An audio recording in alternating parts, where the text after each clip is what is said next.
Cerita jenaka Abu Nawas menjual raja. Suatu hari Abu Nawas sangat kebingungan, bahkan ia hampir putus asa.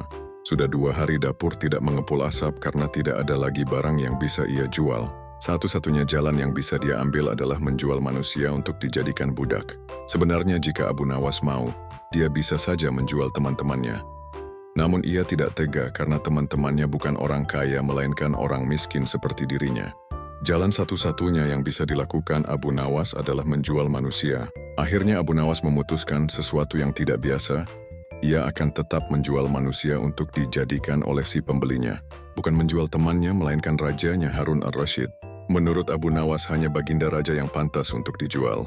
Bukankah selama ini baginda raja selalu mempermainkan dirinya dan menyengsarakan pikirannya? Maka sudah sepantasnya bagi Abu Nawas untuk menyusahkan baginda raja. Abu Nawas mencari cara agar bisa menjual baginda raja Harun al-Rashid. Ia pun mendapat ide dan menjumpai sang raja. Apa itu wahai Abu Nawas? Tanya baginda langsung tertarik. Sesuatu yang hamba yakin belum pernah terlintas di dalam benak paduka yang mulia. Kata Abu Nawas meyakinkan. Kalau begitu cepatlah ajak aku ke sana untuk menyaksikannya. Kata baginda raja tanpa rasa curiga sedikit pun. Tetapi baginda, kata Abu Nawas sengaja tidak melanjutkan kalimatnya.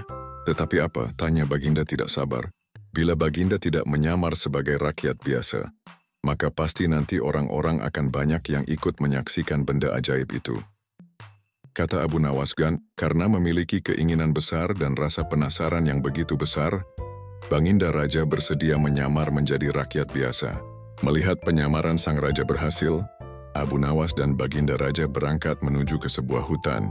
Setibanya di sana, Abu Nawas mengajak baginda raja mendekati sebuah pohon besar dan rindang. Ia pun meminta sang raja untuk menunggu. Sementara itu ia pergi menjumpai seorang badui yang pekerjaannya menjual budak. Abu Nawas mengajak pedagang budak itu untuk melihat calon budak yang akan dijual kepadanya. Dari jarak yang agak jauh, Abu Nawas enggan menjumpai sang raja dan merasa tidak tega. Sementara itu Abu Nawas beralasan calon budak yang akan dijualnya adalah teman dekatnya sendiri. Setelah pedagang budak itu memperhatikan dari kejauhan, ia merasa cocok. Abu Nawas pun membuatkan surat kuasa yang menyatakan bahwa pedagang budak sekarang mempunyai hak penuh atas diri orang yang sedang duduk di bawah pohon rindang itu. Abu Nawas pergi begitu menerima beberapa keping uang emas dari pedagang budak. Baginda raja masih menunggu Abu Nawas di bawah pohon rindang tersebut. Sampai tibalah pedagang budak menghampiri dirinya. Baginda raja merasa heran mengapa Abu Nawas tidak juga muncul dan mengapa ada orang lain selain dirinya dan Abu Nawas. Siapa engkau? Tanya baginda raja kepada pedagang budak.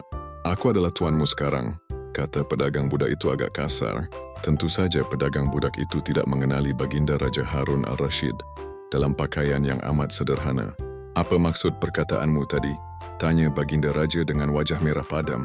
Abu Nawas telah menjual engkau kepadaku dan inilah surat kuasa yang baru dibuatnya, kata pedagang budak dengan kasar. Abu Nawas menjual diriku kepadamu? Kata baginda makin murka.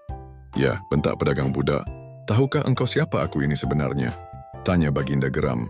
Tidak dan itu tidak perlu, kata pedagang budak seenaknya. Lalu ia menyeret budak barunya ke belakang rumah. Sultan Harun al-Rashid diberi parang dan diperintahkan untuk membelah kayu. Baginda raja merasa heran dengan semua yang diperintahkan.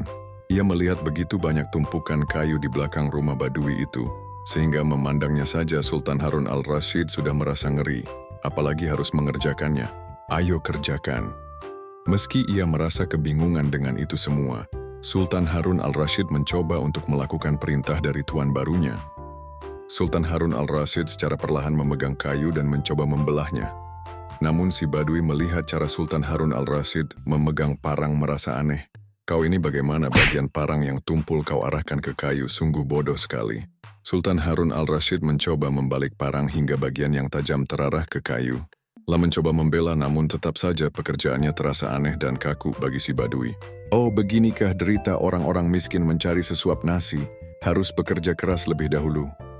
Wah, lama-lama aku tak tahan juga, gumam Sultan Harun al-Rashid. Si badui menatap Sultan Harun al-Rashid dengan pandangan heran, dan lama-lama menjadi marah. Lah merasa rugi barusan membeli budak yang bodoh. Hai badui, cukup semua ini, aku tak tahan. Kurang ajar kau, budakku harus patuh kepadaku, kata badui itu sembari memukul sang raja. Tentu saja raja yang tak pernah diperlakukan kasar itu menjerit keras saat dipukul kayu.